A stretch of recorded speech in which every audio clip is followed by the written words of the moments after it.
et bienvenue à chacun, à chacune pour ce temps de partage. Donc un mot pour aujourd'hui. Vous vous souvenez, lors de la précédente vidéo, nous avons mis en évidence ce passage dans le livre des Proverbes. C'est le chapitre 9 et le verset 1er, où il est écrit que la sagesse a bâti sa maison, elle a taillé ses 7 colonnes. On sait très bien que le chiffre 7 nous parle de la perfection et nous pouvons dire que si l'Église, la maison de Dieu aujourd'hui, elle tient debout, n'est-ce pas? C'est à cause justement de ces colonnes sur lesquelles nous pouvons nous appuyer. Ce n'est pas parce que nous, chrétiens, nous sommes parfaits, loin de là, mais c'est parce que Dieu est parfait. Et ces colonnes, nous pouvons les considérer sous 7 aspects différents concernant cette perfection de Dieu. Tout d'abord, on a évoqué le salut de Dieu. On a évoqué également la volonté de Dieu, la parole de Dieu, l'amour de Dieu, la paix, bien sûr, la joie de Dieu. Et puis, aujourd'hui, je voudrais mettre en évidence, c'est aussi une colonne, c'est la justice de Dieu. Vous savez, quand on parle de justice, on se rend compte que dans notre monde, la justice n'est pas toujours celle que nous pourrions espérer. Quelquefois, nous sommes surpris quand il y a un verdict par rapport à une situation. Et je pense à ce qu'un jour, quelqu'un disait, dans notre société, peut-être avons-nous une justice, disait-il, à 2 vitesses. Alors, il est vrai qu'on ne veut pas porter de jugement ici, mais quand on regarde déjà dans la parole de Dieu, vous avez l'exemple de Absalom. Absalom, quand vous lisez dans 2 Samuel au chapitre 15, eh bien, c'est quelqu'un qui voulait rendre la justice. Lorsque un homme venait vers le roi pour avoir justice, n'est-ce pas, pour exposer son besoin, Absalom l'interpellait en lui disant « Mais tu es juste, viens vers moi et moi je te justifierai, je plaiderai ta cause. » Donc c'était une justice avec un certain intérêt derrière. Ça, c'est pas la justice de Dieu. La justice de Dieu, c'est une justice qui, par contre, n'est pas à 2 vitesses, mais on peut la considérer dans, je dirais, 2 directions. Dieu est fidèle et juste. C'est ce que nous dit la Bible.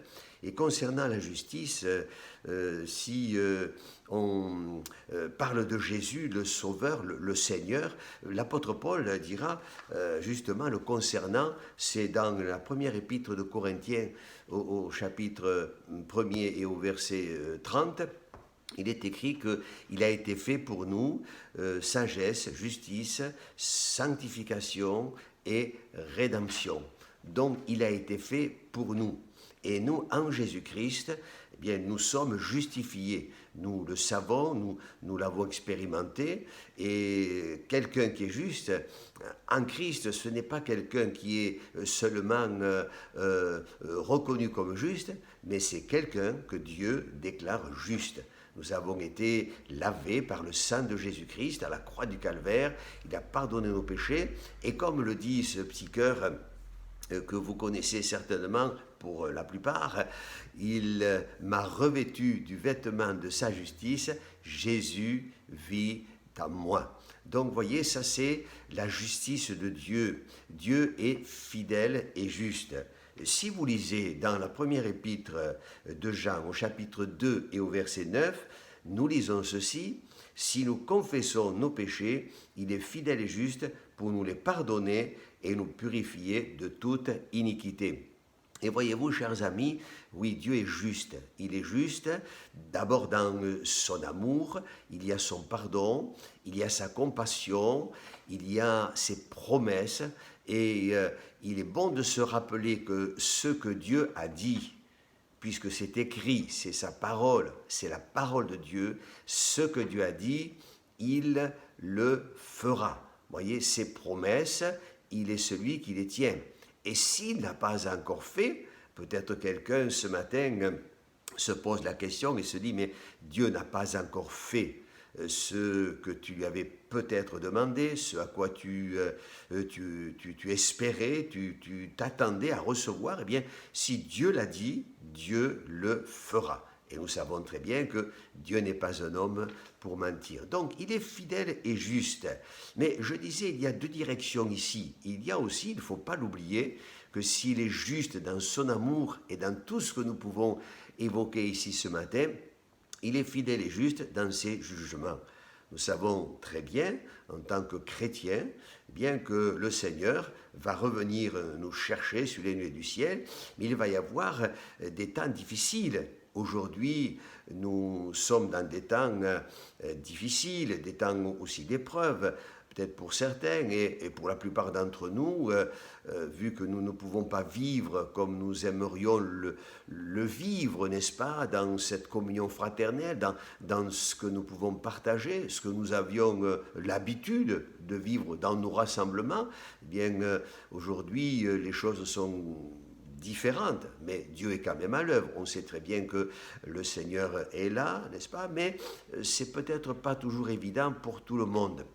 Alors il y aura encore des temps, la Bible parle de jugement, la Bible parle dans 1 Thessaloniciens, nous lisons ceci, au chapitre 5 et au verset 9, Dieu ne nous a pas destinés à la colère, mais à l'acquisition du salut par son Fils Jésus-Christ. Alors il y a ce mot colère ici qui est cité, on est surpris, venant d'un Dieu qui est un Dieu d'amour, n'est-ce pas? On a peut-être du mal un peu à saisir, mais le Seigneur nous a dit aussi que nous aurions des tribulations.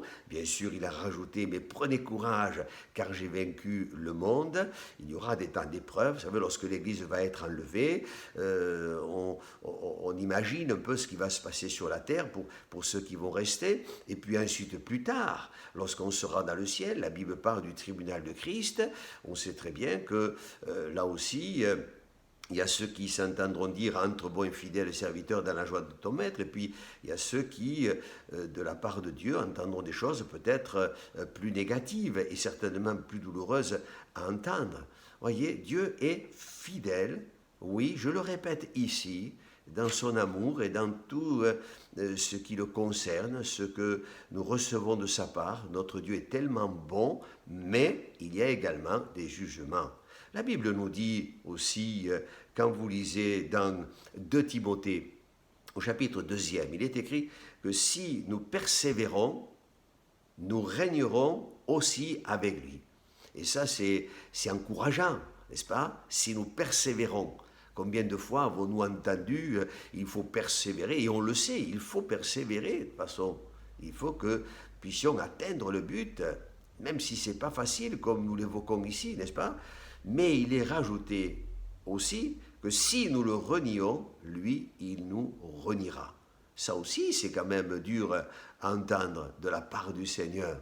Et oui, pour ceux qui tournent le dos à Dieu, pour ceux qui ne le veulent pas, ne l'acceptent pas, ne l'acceptent pas. Vous savez, on cite aussi ce verset quelquefois qui dit ceci, mais si nous sommes infidèles, nous, si nous sommes infidèles, voyez, lui, eh bien, il demeure fidèle, car il ne peut se renier lui-même.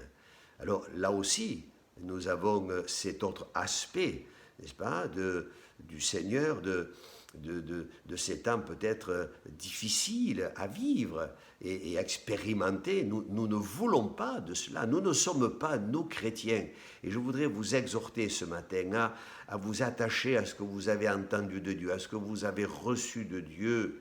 Nous ne sommes pas, aussi dit la Bible, de ceux qui se retirent pour se perdre, loin de là, mais nous sommes de ceux qui s'attachent au Seigneur et qui persévèrent dans les voies de Dieu, eh bien pour le salut de nos âmes, mais aussi avant le retour de Jésus pour rentrer dans les œuvres, dans ces œuvres que Dieu a préparées d'avance pour nous. Alors, voyez, chers amis, n'oublions pas, Dieu est juste, il est fidèle dans, je dirais, ces deux aspects. Il est fidèle parce qu'il nous aime.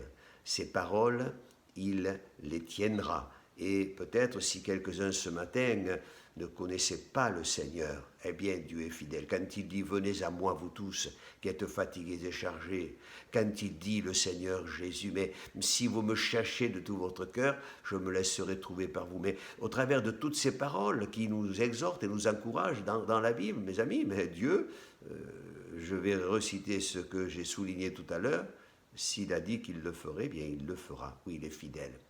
Alors, soyons de ceux qui tiennent bon. Oui, attachez-vous au Seigneur et que Dieu vous bénisse. Appuyez-vous sur cette colonne qui est la justice de Dieu. Alléluia. Je vous souhaite une bonne journée et un bon courage dans le Seigneur. À bientôt, chers amis. Au revoir.